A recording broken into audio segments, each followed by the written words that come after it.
Hey everyone, I'm Hollis and welcome back. Today we're creating something beautiful from scratch. First things first, I've got my glossy canvas pad ready. I love this surface because it makes the colors pop just a little more. For today's painting, I'm using gouache paints, a few of my favorite brushes, and of course, some masking tape. Trust me, that little roll of tape is about to do some heavy lifting.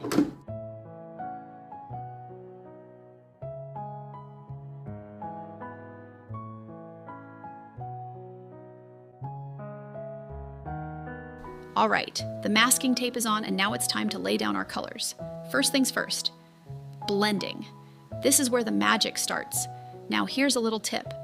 Don't go crazy with the water. We're painting on glossy canvas paper, not watercolor paper. It doesn't absorb water very well, so too much water can turn this painting into a colorful disaster. And trust me, I've learned that the hard way. Instead, I'm using just enough paint and gently blending from the bottom up, and then from the top back down. Nice, slow strokes, no rushing. It's kind of like making a smoothie. If you overdo it, everything turns into one weird color. Nobody wants a mystery-colored sky. Just keep blending patiently and you'll start to see those beautiful, smooth transitions come to life.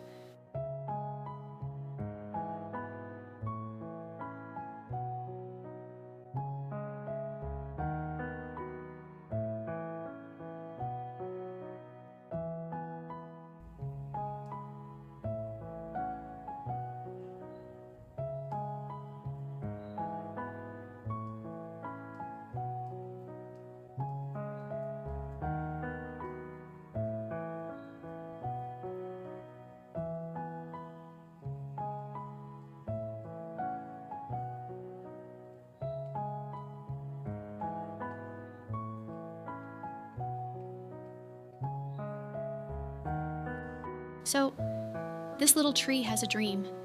Every morning it looks out the window and says, "One day, I'm gonna be a real tree outside." The coffee mug laughs and goes, "Buddy, you're literally painted on paper." The tree replies, "Dreams don't have roots, they have courage." Then the paintbrush jumps in and says, "Can we be serious for 5 minutes? Hollis is still adding leaves." Everyone goes quiet. 5 seconds later, the masking tape peels off dramatically like it's the hero of the whole painting. And the tree whispers, "See? I told you I'd look amazing."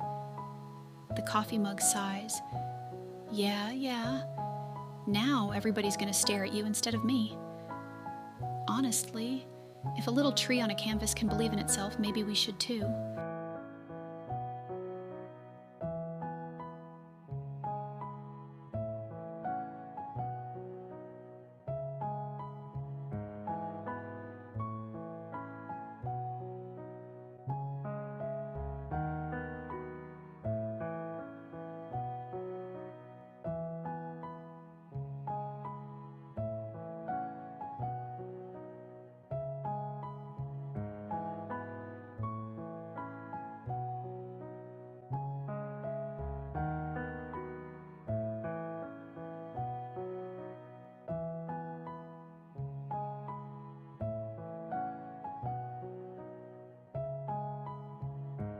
All right, we're in the home stretch. Now it's time to add some branches and bring this tree to life. I'm starting with black for the trunk and branches, then mixing in a little sap green for the leaves. After that, I'll add some light green highlights to make everything pop. And hey, if your tree looks a little different from mine, that's actually a good thing.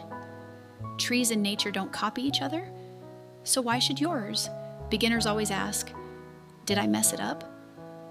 Honestly, there's no such thing as a perfect painting. Every brush stroke is part of your own style. Unless you accidentally paint a pineapple instead of a tree, then we might need to have a little chat. Keep going, trust your brush, and don't overthink it. By the end, you'll have a painting that's uniquely yours, and that's the best part.